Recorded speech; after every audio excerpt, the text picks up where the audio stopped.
नमस्कार दोस्तों, smart study classes 77 की यूट्यूब चैनल में आपका हार्दिक स्वागत एवं अभिनंदन है दोस्तों। जैसा कि छत्तीसगढ़ में कोरोना काल के बाद बहुत सारी भर्तियां निकली हुई हैं और सभी के ऑनलाइन फॉर्म फिलअप हो रहे हैं। अगर आपने फॉर्म फिलअप नहीं किया है तो फॉर्म फिलअप कर दीजिए दोस्तों। और फॉर्म फिलअप करके जो हमारे चैनल पे पुराने लोग बने हुए हैं वो सब्सक्राइब किए हैं, और आप अगर नया देख रहे हैं तो आप भी सब्सक्राइब कर लें। और आपकी भी स्मार्ट स्टडी क्लासेस 77 पूरी सभी विषयों की तैयारी करा रहा है। आप हमारे चैनल पे हिंदी की तैयारी, आप हमारे चैनल पे संस्कृत की तैयारी, आप हमारे चैनल पे भारत का इतिहास, विश्व का इतिहास, और इसके साथ ही साथ जो कंप्यूटर की क्लासेस हैं, कंप्यूटर की क्लासेस भी लगातार चल रही हैं दोस्तों। तो आप कंप्यूटर की भी क्लासेस लें और आप यहाँ आप पूरा फ़ायदा लें। और अभी आपको शतक लगाना है। अगर आप शतक के 2 पुराने वीडियो नहीं देख पाए हैं दोस्तों, तो आप इसका फर्स्ट वीडियो भी देख लें हमारे चैनल पे जाके, और आपको लिंक इसमें दे दिया जाएगा। आप देखें हमारे इस शतक लगाओ श्रृंखला का अगला प्रश्न है दोस्तों, पाली कोरबा में शिव मंदिर का निर्माण किस शासक ने कराया था?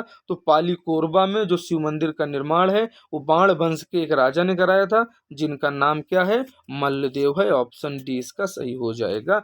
आप बिल्कुल लगे रहें दोस्तों, ये प्रैक्टिस सेट है पाली कोरबा में शिव मंदिर का निर्माण कराने वाले। अब आपके लिए जानकारी ये हो गई कि मल्लदेव एक ऐसे राजा थे जो बाण वंश के थे। आप ये 2 क्वेश्चन आप इसको सबसे पहले तो याद रखें। आप वीडियो को देखते चलें, ये वीडियो आपके बिल्कुल माइंड में बैठते जा रहा है दोस्तों। ये आपके दिमाग में बैठ रहा है कि मल्लदेव ही बाणवंश का वो राजा था जिसने शिव मंदिर पाली कोरबा वाले का जो है निर्माण करवाया था। अगला प्रश्न देखें दोस्तों, शतक लगाएं कि बहुत कितना क्वेश्चन आपका सही हुआ वो कमेंट बॉक्स में बताएं। निम्न में से फणिनाग वंश से संबंधित नहीं है, तो इसमें से कौन संबंधित नहीं दोस्तों? इसमें से मोनिंग देव, गोपाल देव हेराज, ये सभी फणिनाग वंश से संबंधित है, इसलिए इसका ऑप्शन डी सही हो जाएगा, इनमें से कोई नहीं। भोरम देव के समीप चौरा ग्राम में मड़वा महल और छिरकी महल का निर्माण किसने कराया? क्योंकि भोरम देव के निकट की बात हो रही है दोस्तों, तो बहुत ही प्यारा क्वेश्चन है। भोरम देव महोत्सव छत्तीसगढ़ सरकार मनाती है, ठीक है दोस्तों। और जो है छत्तीसगढ़ सरकार यहाँ पर जो है छिरकी महल और मड़वा महल का जो है संरक्षण भी करती है दोस्तों। अब आप ये संरक्षण देख रहे हैं तो आप क्वेश्चन की महत्ता को और इसकी इम्पोर्टेंस को आप समझ गए होंगे। ठीक है दोस्तों, आप देखें इसका निर्माण किसने कराया था? तो इसका निर्माण जो है ऑप्शन सही हो जाएगा बी, रामचंद्र देव ने जो है भोरम देव के समीप छिरकी महल और मड़वा महल का निर्माण कराया। छत्तीसगढ़ के स्थानीय राजवंशों का मिलान कौन सा सही नहीं है? आपको बहुत प्यारा क्वेश्चन है। छिंदक नागवंश का नृपत भूषण, ये बिल्कुल सही है कि जो है इसके संस्थापक यही थे। सरभराज जो थे वो सरभपुरी वंश की स्थापना उन्होंने की थी। फणिनाग वंश की स्थापना अहिराज ने की थी कि नहीं की थी, ये जो है ऑप्शन थोड़ा शंका में है दोस्तों। और राजर्षि तुलपुल वंश का आपको बताना ही है कि इसमें ऑप्शन कौन सा सही है, तो इसमें ऑप्शन सही हो जाएगा सी। अगला प्रश्न देखें, निम्न में से राजयोगी की उपाधि किसने लिया था? ये छत्तीसगढ़ का जो स्थानीय राजवंश है, उस स्थानीय राजवंश में ये जो राजयोगी की उपाधि थी वो किसने ली थी? तो ये जो राजयोगी की उपाधि आखिर में उस राजा को जरूरत क्या पड़ गई राजर्षि कुलतुल के वंश के, कि उसको राजयोगी की उपाधि लेनी पड़ी। और उपाधि भी ऐसी कि जो राजधन योगी की बात करती हो, कि ये राज के लिए ये अपना जो है जीवन समर्पित कर रहे हैं, ये जनता की सेवा के लिए।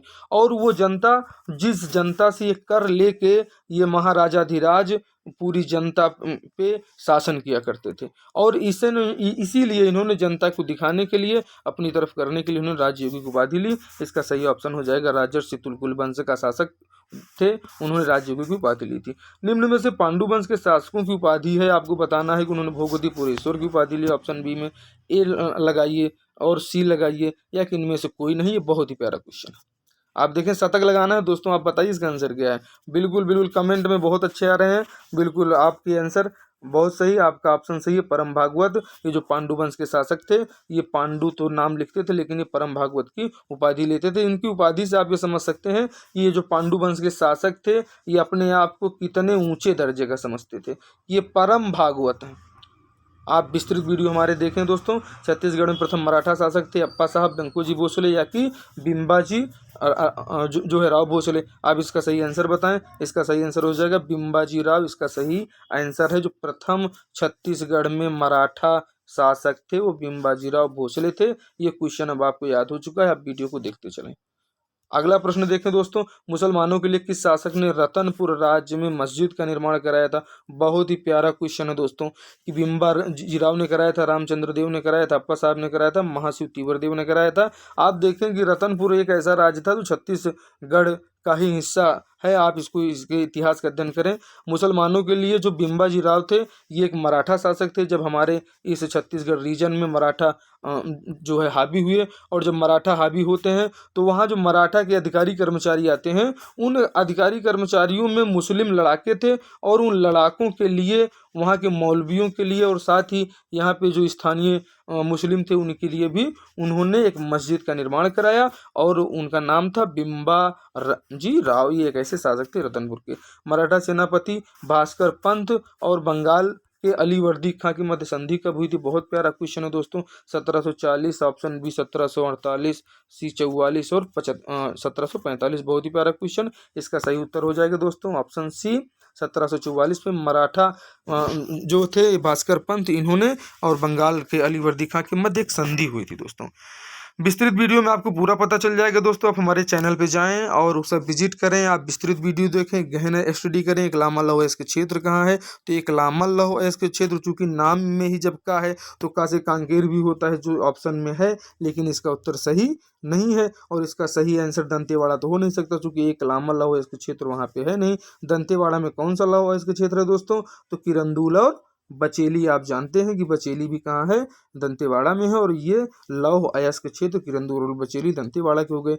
बालोद का आप जानते हैं, कवर्धा में कौन सा है? कांकेर में कौन सा है? आप इसको देखें, इसका सही ऑप्शन हो जाएगा दोस्तों एक लामा लौह अयस्क क्षेत्र कवर्धा जिले में है। लौह अयस्क क्षेत्रों का मिलान आपको बताना है, कौन सा जोड़ा इसमें गलत है। कि जो बैला डिला है भी आपने जान लिया कि दंतेवाड़ा में है। डोंडी लोहारा आप जानते ही हैं बालोद में है। और बोरिया टिब्बू राजनांदगांव में है, आप जानते हैं। लेकिन रावघाट नारायणपुर में है, इसको आप नहीं जानते हो तो स्मार्ट स्टडी क्लासेस को ज्वाइन करें और जान लें कि स्मार्ट स्टडी क्लासेस जो है आपको पूरा विस्तृत वीडियो करवा रहा है दोस्तों। आप हमारे चैनल पे आएँ और इसका ऑप्शन बताएं कि इसका क्या ऑप्शन सही है। ऑप्शन सी रावघाट जो कांकेर है, ये लौह अयस्क क्षेत्र रावघाट जो कांकेर में ना हो के दोस्तों, ये नारायणपुर में है। इसका ऑप्शन सी सही है। अगला आंसर देखें दोस्तों। क्वेश्चन, बॉक्साइट की प्राप्ति किस शैल समूह से होती है? छत्तीसगढ़ एक ऐसा राज्य है जो खनिज संपदा की दृष्टि से पूरी तरह से परिपूर्ण है दोस्तों। ये किस शैल समूह से पाया जाता है? दक्कन ट्रेप से, या धारवाड़ से, या कडप्पा से? तो इसका सही आंसर हो जाएगा दोस्तों ऑप्शन सी दक्कन ट्रेप से बॉक्साइट की प्राप्ति होती है। लौह अयस्क क्षेत्रों का जोड़ा गलत है, अभी आपने इसको सॉल्व किया है दोस्तों। अब आप फिर से एक बार रिवाइज करके बता दें। अब आप इसमें से आपने इस क्वेश्चन को देखने के बाद कौन कौन अपना आंसर सही लगाए वो कमेंट बॉक्स में हमको बताएंगे कि इसमें से किसने किसने बताया कि बोरिया टिब्बू राजनांदगांव में है। निम्न में से किस अभिलेख में सरभपुरीय राजवंश की जानकारी मिलती है? दोस्तों बहुत प्यारा क्वेश्चन है। चूंकि सरभपुरीय राजवंश एक हिस्ट्री का पार्ट है, और हिस्ट्री अगर पार्ट है तो वो हिस्ट्री का पार्ट कहीं ना कहीं पाया होगा, और ये अभिलेख किस अभिलेख में पाया गया है, इसी के बारे में आपसे पूछा जा रहा है। कि राजवंश की जानकारी जो मिलती है वो हमको एरण अभिलेख से मिलती है। ऑप्शन बी इसका सही आंसर है। आप देखें, रायगढ़ स्थित सिंगनपुर की गुफा और काबरा पहाड़। बहुत प्यारा क्वेश्चन। काबरा पहाड़ और रायगढ़ जो सिंगनपुर की गुफा है दोस्तों, इसकी खोज किसने की? ये बहुत प्यारा क्वेश्चन है। बताना है कि जो सिंगनपुर की गुफा है, ये जो पहाड़ है, इसकी खोज किसने की? एंडरसन साहब ने किया था। इसका सही आंसर हो जाएगा ऑप्शन ए। अगला क्वेश्चन देखें, यूरोपीय यात्री। ये यूरोप वाले यात्री आते हैं दोस्तों तो अच्छा नहीं लगता, क्योंकि ये यूरोप के यात्री ऐसे हैं कि अभी तो यूरोप के यात्री फॉरेस्टर महोदय वर्ष कब आए हैं? 70 में आए हैं कि 85 में आए हैं कि 89 में आए हैं कि 1785 में? आपको ऑप्शन बताना है। लेकिन आप देखें कि ये महोदय 1770 में एक यूरोपीय यात्री थे फॉरेस्टर। इन्होंने छत्तीसगढ़ की यात्रा 1770 में की।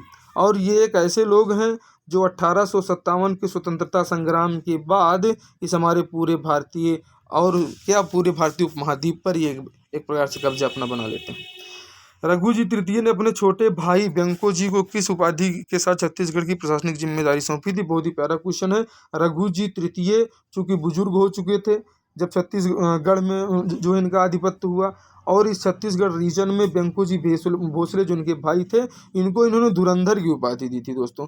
चूंकि विजेता थे और इनके छोटे भाई बहुत ही तेज तर्राक व्यक्ति थे, पढ़े लिखे थे, इनको धुरंधर की उपाधि देके छत्तीसगढ़ हमारे इस रतनपुर क्षेत्र और छत्तीसगढ़ क्षेत्र पर इनको धुरंधर की उपाधि के साथ भेज दिया कि जाओ बेटा तुम जो है वहाँ पे शासन करो। अगला क्वेश्चन देखें दोस्तों, राज सत्ता हेतु बिम्बा जी की पत्नी आनंदी बाई का संघर्ष किसके साथ हुआ था? तो ये तो भाई अपने देवर के साथ ही इनका महिपत राव के साथ लफड़ा हो गया था। चूंकि इसमें सही आंसर दोस्तों यही है कि जो इनके देवर थे महिपत राव के साथ जो ये बिंबाजी की पत्नी थी बिंबाजी राव की, वो आनंदी बाई ये उत्तराधिकार का युद्ध इनके साथ इनको लड़ना पड़ गया अपनी सत्ता को बचाने के लिए अपने ही देवर के साथ में। आप देखें छत्तीसगढ़ में सूबा शासन के जन्मदाता कौन है? बहुत ही प्यारा क्वेश्चन है। ऐसे प्रश्न अक्सर एग्जाम में पूछे जाते हैं कि रघु जी हैं कि बंकू जी भोसले हैं, बिंबा जी भोसले या डी इनमें से कोई नहीं। जिसका सही आंसर दोस्तों हो जाएगा ऑप्शन सी, बंकू जी भोसले सूबा शासन के जन्मदाता हैं। बंकू जी आप बिल्कुल बहुत ही प्यारे हैं, आप इनको याद रखें। और चूंकि बंकू जी एक ऐसे व्यक्ति हैं जिनको किसने भेजा था, आप अभी इसके प्रश्न में आप देख चुके हैं दोस्तों। ये बंको जी वही बंको जी हैं जिसको रघु जी तृतीय ने भेजा था धुरंधर की उपाधि देके कि जाओ बेटा तुम शासन करो। अगला प्रश्न देखें दोस्तों कि निम्न में से छत्तीसगढ़ के सूबेदार नहीं रहे। तो आपको बताना है कि जो मराठा हमारे यहाँ शासन कर रहे थे छत्तीसगढ़ में, इसमें से रामचंद्र देव जो थे, बिंबाजी भोसले थे, महिपत राव दिनकर थे, यादव राव थे। इन लोगों में से ऐसा कौन सा व्यक्ति है जो छत्तीसगढ़ का सूबेदार नहीं रहा है? तो इसका सही आंसर हो जाएगा राजा रामचंद्र देव। ये छत्तीसगढ़ के सूबेदार नहीं थे। छत्तीसगढ़ में सबसे बड़ा नदी अपवाह तंत्र है। अक्सर न अपवाह तंत्र से क्वेश्चन आते हैं और अपवाह तंत्र के जो है विस्तृत वीडियो मेरे चैनल पे हैं दोस्तों। आप स्मार्ट स्टडी 77 चैनल को ज्वाइन करें और ज्वाइन करके सब्सक्राइब करें और वीडियोस को देखें, अपनी तैयारी को पूरी करें। महानदी अपवाह तंत्र जो है वो हमारे छत्तीसगढ़ का सबसे बड़ा अपवाह तंत्र है दोस्तों। महानदी अपवाह तंत्र बहुत ही प्यारा क्वेश्चन है। ये महानदी अपवाह तंत्र ये छत्तीसगढ़ का सबसे बड़ा अपवाह तंत्र है, ये आपको याद हो चुका है। अगला देखें महानदी अपवाह तंत्र का ढाल किधर है? आप लोग दोस्तों जानते हैं कि जो है ये नॉर्थ हो गया, बहुत ही प्यारा क्वेश्चन है। ये साउथ हो गया और ये ईस्ट हो गया। तो जो महानदी का ढाल है दोस्तों ये पूर्व की ओर है। ठीक है, आपको इसलिए मैप हमने बना के दिखाया ये कि आप ये समझ पाएं कि भाई आखिर में पूरब पश्चिम उत्तर दक्षिण होता क्या है, नॉर्थ साउथ ईस्ट और वेस्ट। ठीक है, तो ये जो ईस्ट रीजन है ये हमारी जो महानदी है, ये महानदी का जो अपवाह तंत्र है दोस्तों, ये अपवाह तंत्र इसी तरफ है दोस्तों, पूरब की ओर। इसका सही आंसर हो जाएगा ऑप्शन बी, पूर्व की ओर महानदी अपवाह तंत्र का ढाल है। ये आपको याद हो चुका है। निम्न में से महानदी अपवाह तंत्र का भाग नहीं है। अब आपको ये बताना है भाग से मतलब आप ये समझे दोस्तों कि जो महानदी अपवाह तंत्र है इसमें से ये जो अपवाह तंत्र की नदियों के बारे में आपसे पूछा गया है कि सूखा नदी, जोक नदी, लात नदी, ये सब तो महानदी अपवाह तंत्र की हैं। ये महानदी, शिवनाथ, हंसदेव, ये सभी नदियां भी जो है महानदी अपवाह तंत्र हैं। खारून, तांदुल, खरखरा ये भी महानदी अपवाह तंत्र की है। तब आपको समझ में आ गया होगा कि ऐसी कौन सी नदी है जो महानदी अपवाह तंत्र की नहीं है और इसमें शामिल है। तो ऑप्शन बी में शामिल है जो है। ठीक दोस्तों, महानदी अपवाह तंत्र की सारी नदियों के बारे में आपको पूरी जानकारी हमारे चैनल पे आपको शॉर्ट में दी जा रही है। महानदी अपवाह तंत्र का जल ग्रहण अक्सर एग्जाम में आया वाला प्रश्न है दोस्तों ये वाला कि ये 56.15 जो इसका जल ग्रहण महानदी अपवाह तंत्र का क्षेत्र है, ये जल ग्रहण क्षेत्र इतने क्षेत्र पे ये जो है इसका जल ग्रहण करती है हमारे छत्तीसगढ़ रीजन में। तो इसमें से ऑप्शन सही हो जाएगा दोस्तों ऑप्शन डी 56.15। अगला प्रश्न देखें छत्तीसगढ़ राज्य पशुधन विकास अभिकरण। बहुत ही प्यारा क्वेश्चन दोस्तों एग्जाम में आया हुआ है कि इस अभिकरण की स्थापना कब हुई। आपको बताना है जून 2001 में हुई थी कि जून 2015 में हुई थी कि जून 2011 में हुई थी कि जून 2012 में हुई थी। इसका सही ऑप्शन बिल्कुल लाइव वाले दोस्तों आप बिल्कुल देते रहें। जून 2001 में राज्य पशुधन विकास अभिकरण की स्थापना होती है। निम्न में से घड़वा शिल्प से संबंधित कलाकार हैं। आपको ये बताना है कि ऐसे कौन से कलाकार हैं जो घड़वा शिल्प से संबंधित हैं। वृंदावन है कि रामलाल झारा हैं, गोविंद राम झारा हैं कि सुखचंद्र प्रसाद हैं। अब चूंकि आपको ये पता चल गया होगा 4 ऑप्शन दिए गए हैं तो कोई एक ही व्यक्ति ऐसा होगा जो घड़वा शिल्प से संबंधित होगा। तो इसका सही आंसर दोस्तों हो जाएगा सुखचंद्र प्रसाद।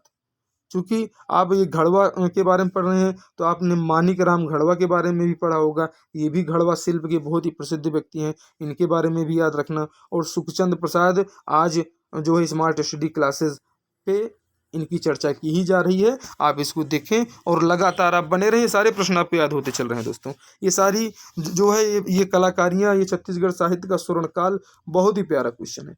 छत्तीसगढ़ साहित्य, ये जो यहाँ पे साहित्य होते हैं, इन साहित्य उनका स्वर्णकाल कब माना जाता है? ये जो लेख लिखे गए, बहुत सारी किताबें लिखी गई, तो ऐसा कोई एक समय रहा होगा जिसमें बहुत ज़्यादा किताबें लिखी गई होंगी और उसी समय के बारे में आपसे पूछ रहा है। तो इसका सही आंसर है 1000 से 1500 ईस्वी के एक ऐसा काल था जिसमें छत्तीसगढ़ में बहुत सारे साहित्यों की रचना की गई और इसका ऑप्शन सही हो जाएगा दोस्तों सी। अगला प्रश्न देखें, बहुत ही प्यारा क्वेश्चन दोस्तों, कि नर्मदाष्टक निम्न में से किसकी रचना है? दलपत राम राव की, कल्याण साय की, बाबू रेवाराम की, पंडित रविशंकर शुक्ल की। तो इसकी सही उत्तर है दोस्तों बाबू रेवाराम की नर्मदाष्टक रचना है।